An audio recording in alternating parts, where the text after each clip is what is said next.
Okay, here we go, 3.9 differentials. You'll note that all these words are on the top of your notes, but I just highlighted what we're doing. We're doing a method of approximation. We're doing two, and the first one's linearization. It's based on tangent lines, and the equation that we have of the tangent line has a new name, the linearization of f at c. So let's look at what we're talking about. If we're going to write the equation of a tangent line at the point C, f of c, first let's go ahead and make a little sketch. And I'm working in that rectangular part of your notes. So let's say we have a point C and we have a sketch, and when x is equal to c, of course y would be equal to f of c, not f of x, f of c, and we're talking about writing the equation of the tangent line through this point. Let's give it back a red point. So we're having the tangent line through that. All right, so we're talking about finding the equation of that tangent line. And so when I think about writing the equation of a line, given what I know a point and I know the slope, I'm going to use the point slope formula. So I'm going to go ahead and write down that y minus k equals m times x minus h, and then I'm going to make adjustments based on what I'm actually trying to do. So k stands for the y value of the line, and I know my y value is f of c, so I'm going to replace k with f of c. And then I see here the slope. Well, I know the slope of this line, of the tangent line, is actually the derivative at the point C, right? First derivative at the point C. So I know x is x, and then I know h stands for the value of x, and in this case it's c. And so I'm almost done because, of course, all good equations of lines start with y equals unless it's in point slope form. So we're going to go ahead and bring over that f of c, and what we have here is the equation of the tangent line. Let's see what I have behind this.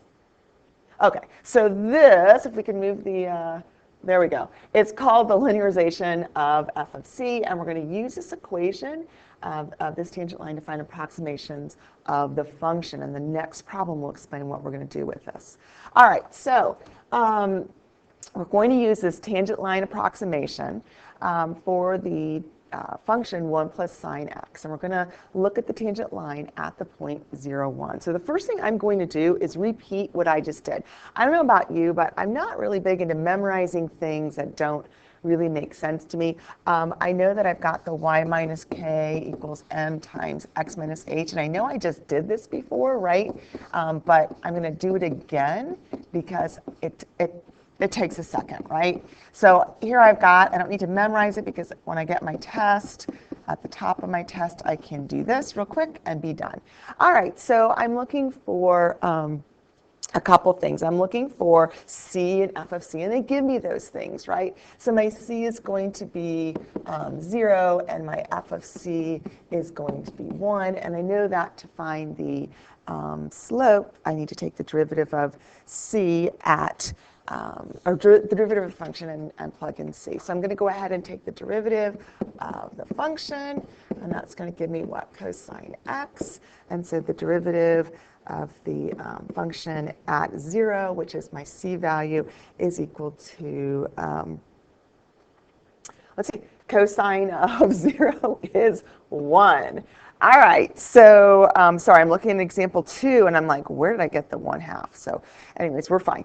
So I'm now going to plug things in. I've got my f of c is equal to 1, and my derivative at c is also equal to 1, and then I've got my x minus 0, and if I go ahead and make this simplified, I'll distribute the 1, and I'll go ahead and add like terms. So I have y equals 1 plus x. All right, this is the equation of the tangent line at point C, right? At the x is equal to c. And so what I did was I created this table, and I went ahead and put the values in so we didn't have to waste our time proving a point by plugging values into a calculator. And so what I want you to notice is this part. Let's get a highlighter here. So this part right here, all these answers, okay, that's not really a highlighter, is it? Anyways, all those answers are based on plugging in these x values into the original function. So those are the real deal, those are the real values. But what we're doing in this section is we're looking at using the equation of the tangent line and using that to find values that are super close to our original x. So you want to notice that, or you can notice, let's see if I can really highlight, when x is equal to 0, our answers are going to be the same, right? Our original function and our tangent line are both going to give us the y equal to 1. And that makes sense because those are both the same point. But as we venture out, like let's say we go 0.01 away from 0, so we're scooting out a little bit to the right of our original c, and we'll notice that the answer for the approximation is very, very close, right, to the real answer. And as we scoot out a little bit more to 0.1, we'll notice that still our approximation, not bad, right? Not quite as close as the approximation when we were just a teeny bit out from that original c, but not too bad.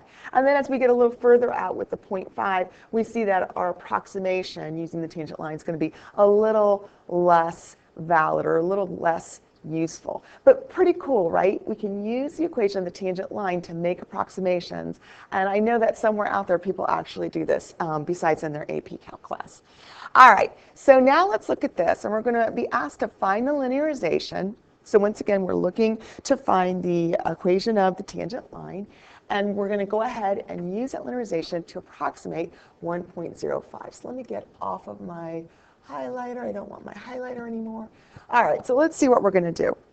We're going to remind ourselves that we're going to use this because it's in our notes. I don't need to go ahead and derive it, or I don't know if we were really deriving it. We were just making sense of the formula. Okay, so let's see what we have already. We've got that our c is equal to 0, right? So our certain x is equal to 0. So let's go ahead and start putting those to the side. Let's see what's behind this box first of all.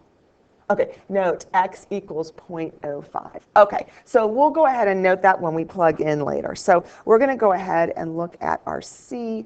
Our c is 0, right? And then our f of c, when we plug 0 into the original function, we'll have the square root of 1 plus 0, which is 1. We know that we're going to have to find our derivative. So before we find our derivative, so once again, over here, I'm doing my work before I start plugging into the equation of the tangent line. So I'm going to go ahead and rewrite our original function as 1 plus x to the 1/2. And so our derivative is going to bring down the 1/2, and it'll be the negative 1/2, and then we'll go ahead and clean it up, and it's going to look like this. All right, so we've got the derivative, but what we really want from the derivative is we want to go ahead and plug our c in. So when we plug 0 into our derivative, we're going to get what? 1/2. All right, so let's start plugging in what we found. Let's see, what's important here. Our c equals 0, our f of c equals 1, and our derivative at our certain c of 0 is equal to 1/2. So let's start plugging them in. We'll have y equals 1 plus 1/2 x minus 0, and we simplify that. We have y equals 1 plus x over 2. So let's stop and see what we did. We took our information to find out the equation of the tangent line at this certain point 0, 1. So here we go. We have the equation of the tangent line. And so we're going to use it. It's a linearization of this at this certain point. And we're going to use it to approximate 1.05. And so I want you to notice that when we look at our original function, it says the square root of 1 plus x. So 1.05, we could rewrite that as 1 plus 0.05. So our x is equal to 0.05. So all we're going to do is take our linearization and plug in 0.05 to our x. And then we're going to pick up our calculator and get 1 plus point, that's the same thing as 1 plus 0.025, which is 1.025. So if you're interested in how close we came in our approximation, you could pick up your calculator and just do the square root. Well, let me pick a different color. Let's do this actual square root of what we were looking for, 1.05. And when you hit enter, you'll see that it is actually 1.02469. So not bad. I know you're saying, well, why didn't we just pick up our calculator to begin with? Well, let's say we didn't have the darn calculator. We could come up with a great approximation without it. But like I said, I'm not going to pretend to know the exact applications that scientists out there use this method, but they do use it. So we're going to become familiar with it. All right, so we're going to use linearization to approximate the square root of 36.2 by hand. Once again, maybe all calculators have been outlawed in the land. I'm not sure. But let's go ahead and have fun with it. This problem's nice because it sets up the steps for us on a test. We're not going to see these steps, so let's have fun using them. Step one, find a function to use. And so I'm going to look at this and know that my function is going to be y equals the square root of an x. And then step two says pick a value that you know. First of all, let me switch. I don't really like using red. Let's go to orange. So we're going to use y equals square root of x. And of course, if I pick a value that I know, I want to pick a value that's close to 36.2. So I'm going to say I'm going to use c as 36.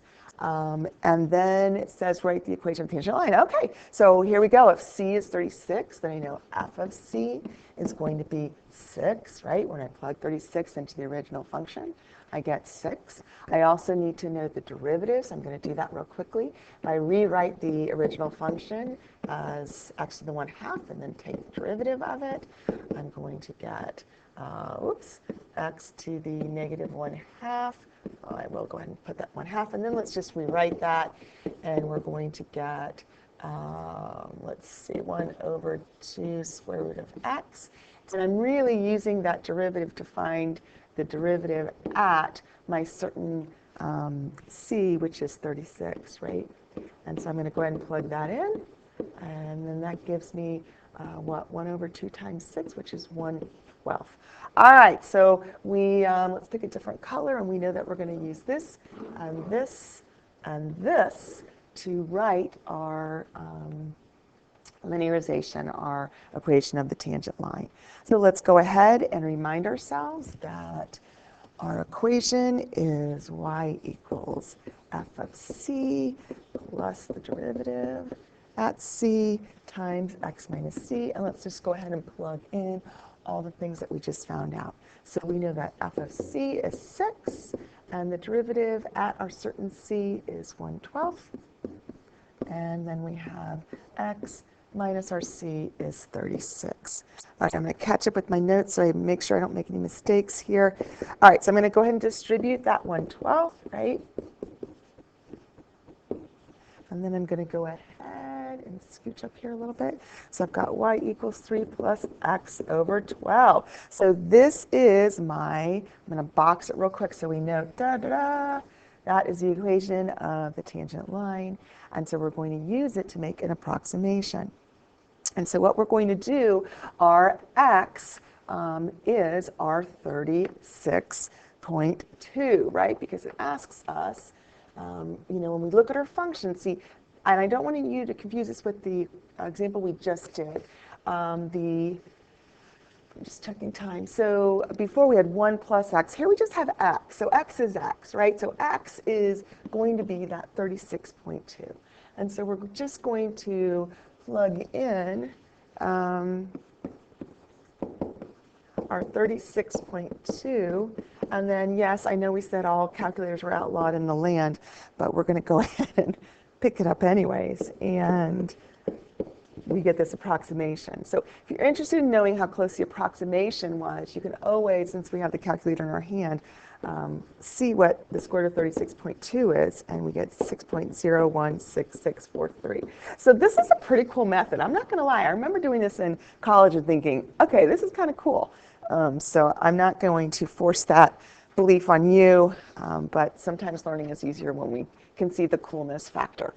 All right, so let's go ahead and, oh my gosh, so on your notes, I'm trying to look at my notes and your notes. So on your notes, you see this This, no, you don't.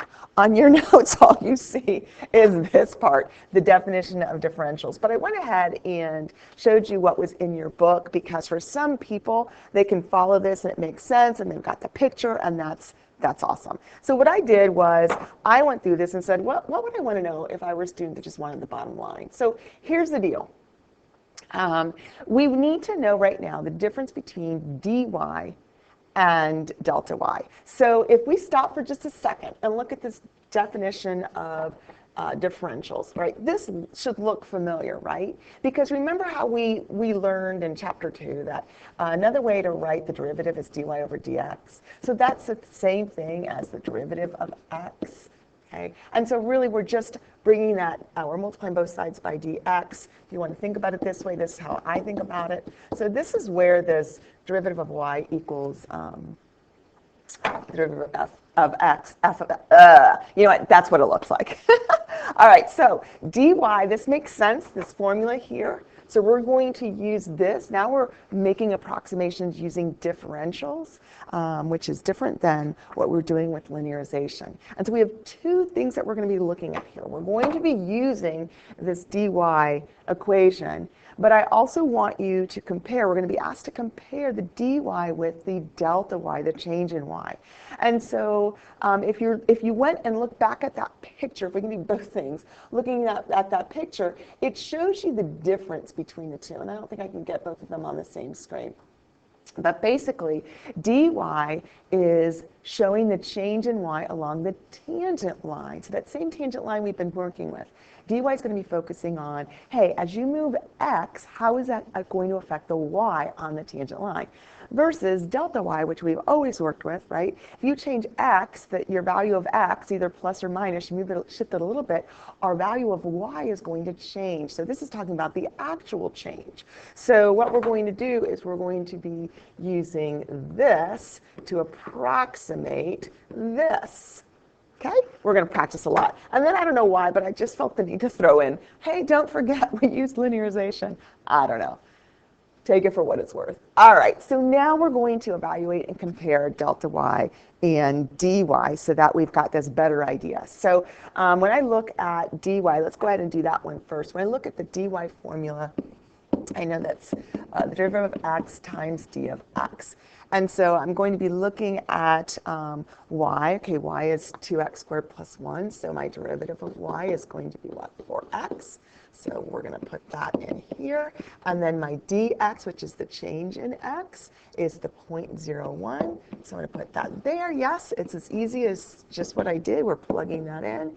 And that is our dy. So we're comparing, oops, why did I put the x after? You know, once I talk and write, who knows what's going to happen. All right, so that's going to be our 0.04. And I'm losing my notes because I lost a 2, didn't I? I sure did. I lost a 2. So hold on. Back it up. Back it up. I think I made my mistake when I'm looking over here. No, I'm good. I've got 4x. So I was good here. I've got my 4x. But my derivative is going to be the derivative at that, let's see. Let's go ahead. Sorry. Hold on a second. I've got my x. There we go. And then my dx. I think my mistake, though I can't find it because I already erased it, my mistake was not plugging in the actual x. So my x is 2. We need to plug that in. And then my dx is 0.01. All right. So sometimes that's going to happen, and I'm going to make mistakes, so hopefully you had an eraser and you could erase. So my dy is 0.08. But now what we're going to be looking at, so that's the approximation of, hey, if I scooch my x over just a little bit by 0.01, how does that affect my y? Well, we use the short dy formula to come up with an approximation of how it would affect our y by using how it affects the y in the tangent line. And so when we look at delta y, we've got to use our formula, right? So our delta y is just our change in y, right? Our change in y is, well, we had an original c, but then we changed it. And from that, we're going to subtract our original c, right? Our original value of the function at our original c. All right, lots of originals there. All right, so let's go ahead and start plugging that in. So we know that our our c plus delta x, so we take our original c of 2 and we scooched it a little bit, and we're going to subtract from that our original f of 2. And so what we're going to do is we're going to, yes, pick up a calculator because this is not an approximation, this is actual reality, and we're going to find that, well, when we plug in the 2.01, let's go ahead and just plug that in so that we can see what we're doing. So I plugged it into our function, the 2.01, and then I'm going to subtract, plugging in 2, so that's going to be 2, and then 2 squared plus 1. Hopefully you can see that. And so then I'm going to pick up my calculator and find that the true change in y is 0.0802. All right, so this is our second way of comparing what goes on between when you approximate and then when you're finding the real value. I did take this screenshot from Desmos, and I want you to see what we're doing. So here's 2. Here's our original 2. And it's tough. I couldn't like zoom in so we can see the 0.01. Maybe someone will teach me how to do that if you can even do that. But what we're going to notice is that at the original, when we've got, when we're plugging in our 2 and getting the 8 plus 1, 9, right? We're getting 9, so let's say this is 9.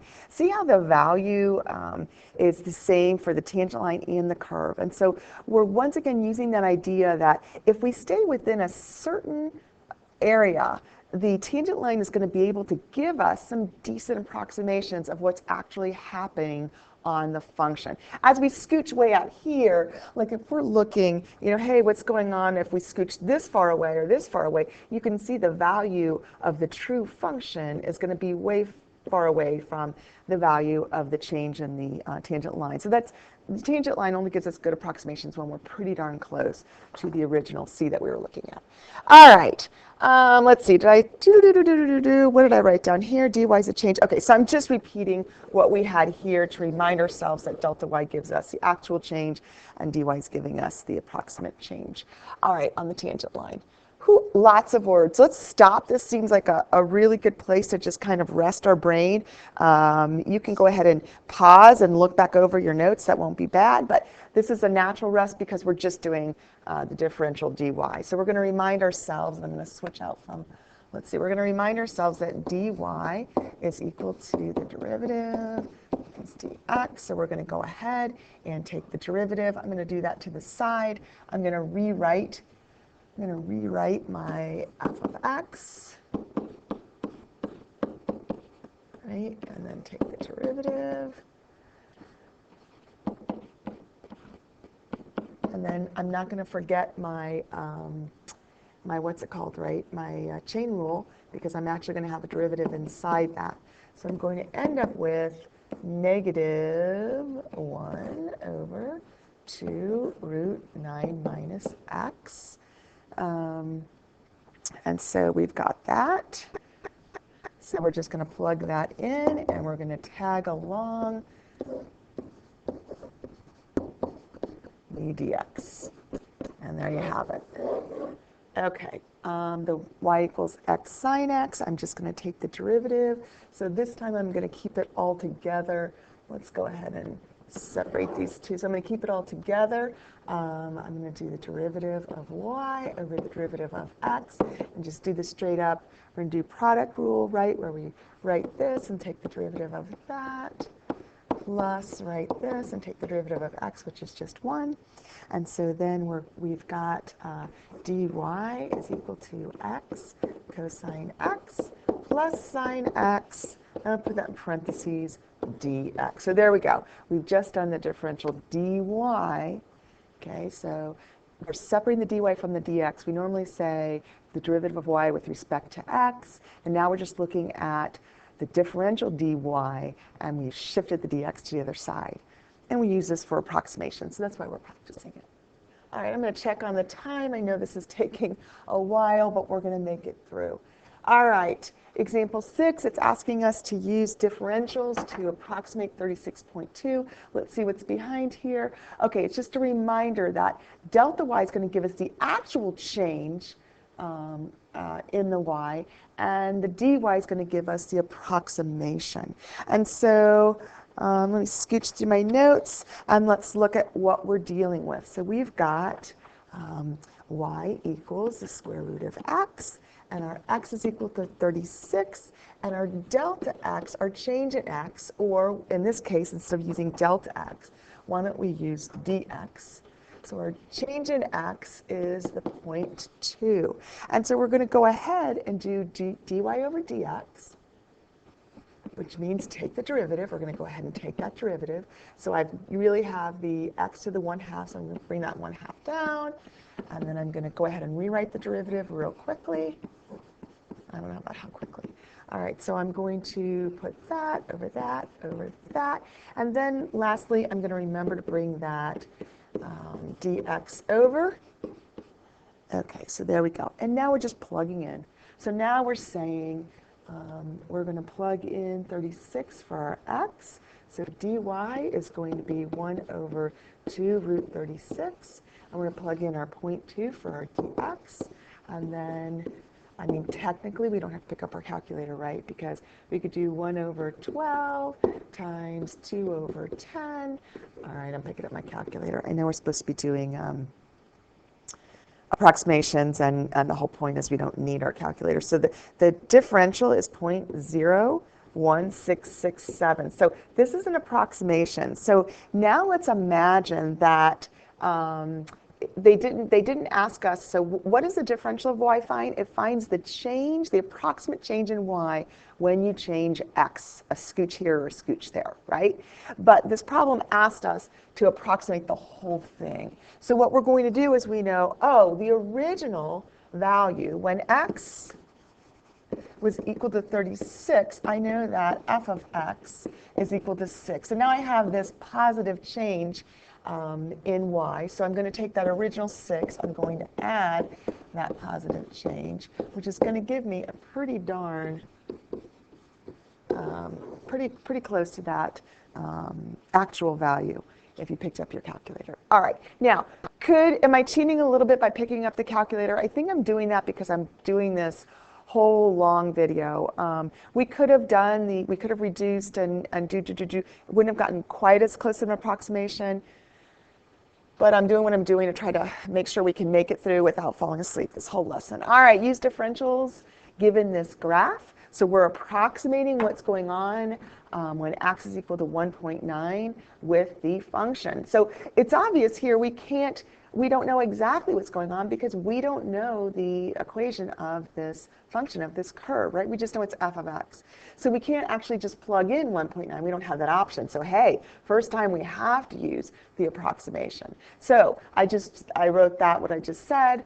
We have to use the derivative. So what we're going to do is see what we're given. So I'm looking at example 7. So we're looking at what was given. So my dy is equal to the derivative. And so when I look at this tangent line, my derivative is going to be the slope, right? Up 1 over 1. So I know that that's 1. And then I've got dx, which dx, we used to be, our x is equal to 2. And now we're looking at a new x of 1.9. So that means that we scooched it down, so a negative 0.1. So that's my change in x. So I probably should have said this, right? So my x is 2. My change in x is negative 0.1. And I'm just going to plug that in. And so my change in my approximate change in y using the tangent line is negative 0.1. So my original value when x was 2, you know, I don't even need to write when x is 2. I can write f of 2. So when we plug 2 into the function, we knew that we got 1. And so now we're saying the approximation of using x of a 1.9, we're going to take that original value of 1 and we're going to subtract the 0.1 to get 0.9. So once again, we're taking our original f of x value, which was 1, right? We plugged 2 in, and we're modifying it by our approximation. of how y has changed, and we're using the y change on the tangent line. All right, let's use the differentials. Let's do the same thing, but we're given something different, right? So with example 8, what are we given? We've got the point is 1, 2, 3, 1, 2, oh, the point is 3, 3. Oh, we're given this. All right, so we're given that x is 3, and our point is 3, 8, because, oh, I'm sorry, we're not looking at the function, are we? This curve is the derivative of the original function. All right, we're also given that we're changing from 3 to 3.1, so our change in x, our dx is going to be 0.1. And then we're also given, since this is the curve of the derivative, we're given when x is equal to 3, the derivative has a value of 3. So let's see, how are we going to write that? So we're going to write the derivative at 3 is equal to 3. And so here we go. Let's put it all together. We've got dy over dx, and that the derivative is 3, and our change is 0.1. Oops, our derivative is 3. Now we're going to go ahead and multiply the 3 by the dx, and then we know that our dx is 0.1, so we've got dy is equal to 3 times 0.1, which is 0.3, and so that tells us our change. So it used to be that our value of y was 8 when x was equal to 3, and when we scooch 3 a little bit, when we scooch it 0.1, and we're approximating the y value, we take that original 8 and we add our scooch change and we get 8.3, which is awesome because the last two examples showed how we use differentials to approximate something that we can't do any other way. We don't have to pretend like our calculator's not available. We actually just did something that couldn't be done any other way, so pretty cool. All right, let's look at what else we've got. Oh, yay, we've got our last one. Well, you can pause this video. Let's see how much time we have. You can pause this video and read that. I think this is interesting, especially because most of you, if not all, are taking AP Physics C at the same time. And so the propagated error, I'm interested to know if you guys are doing that yet. So here's the deal. We are going to delta y, so let me see what I have behind here. Delta y gives us the exact propagated error, okay? So I want to bring back to the delta y. Delta y is always going to give us exactly, all right? So it would give us the propagated error. But in this problem, they're asking us to approximate the possible propagated error, which means that we're, we know what to do, right? We're going to use our dy equals the derivative of f of x times dx formula. All right, so here we go. So we're going to identify what this problem is even talking about. It gives us that our x is going to be 14 inches, right? Our radius is 14 inches.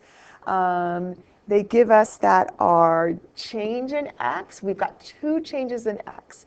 And sometimes people are comfortable writing it as plus or minus 0.25. But if you want to split it up and kind of think about it, we're looking at, wonder if the measurement is 0.25 above the actual measurement, so we have an error of positive 0.25, or wonder if it's below 0.25. So now we need to look at our formula, right? So when we're looking at dy is equal to the derivative of f of x times dx, we're like, wait a minute, we don't even have a formula. So we're looking at this problem, and we see that they're asking us to compute the area at the end of the log, and logs are cylinders, right? So at the end is going to be a circle. So we're going to look at, gosh, I think this feels like it's going to call for like a bright pink.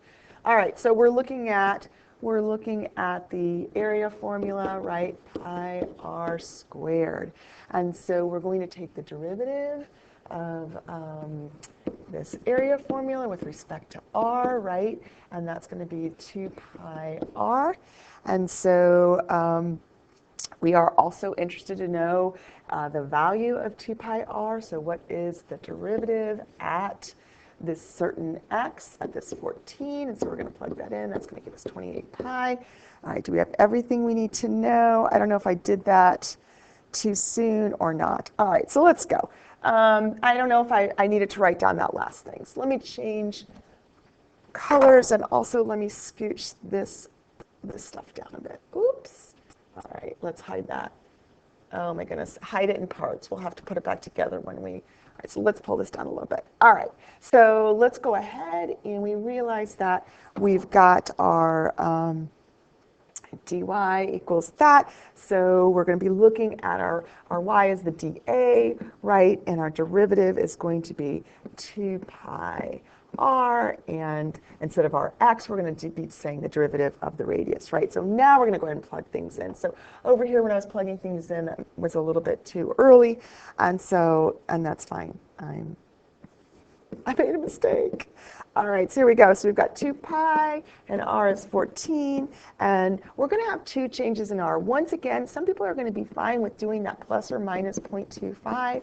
If you're not, you could just set this up as two different differentials of a. And so when we do this, we're going to end up with things are going to start canceling out, and we're going to end up with 7 pi, or a positive 7 pi, or a negative 7 pi. All right, so what did we just find? That's our possible propagated area. So yeah, that is, that's our answer for that. All right, I'm getting tired, as so are you. Let's go ahead and convert the propagated error to a relative error and look at the percent error. So let's put this back together. So to find the, all right, you can do this. All right, it's not going to allow me to separate those. But we're going to do this by comparing dA to, my goodness, what the heck is that? All right, so we're going to do that by comparing dA to A. So the derivative of our area formula, right, was 2 pi r dr. I'm sorry, not our derivative, our differential of A. And then our original A was pi r squared. And we're going to go ahead and start simplifying some things out, right? We end up with 2 dr over, one of our r's cancel out, over r.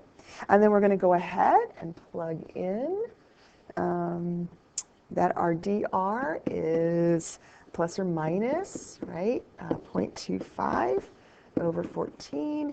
And we're going to get either plus or minus 0.0357. So this is called the real error. And then if you wanted to know the percent area, the percent error, you just change it to a percent. So we move the decimal 2 places to the right, and we get 3.57%. All right, that was a really long lesson. So I apologize, not in advance, but afterwards. And I'm going to encourage you, it's a lot of information, but to make sense of things, I always try to teach myself how to teach someone else. So think about that as you go through these problems. Homework problems will be assigned in class, or actually just look on the blog because they're there in the pacing guide. All right, thanks for joining me. See you in class.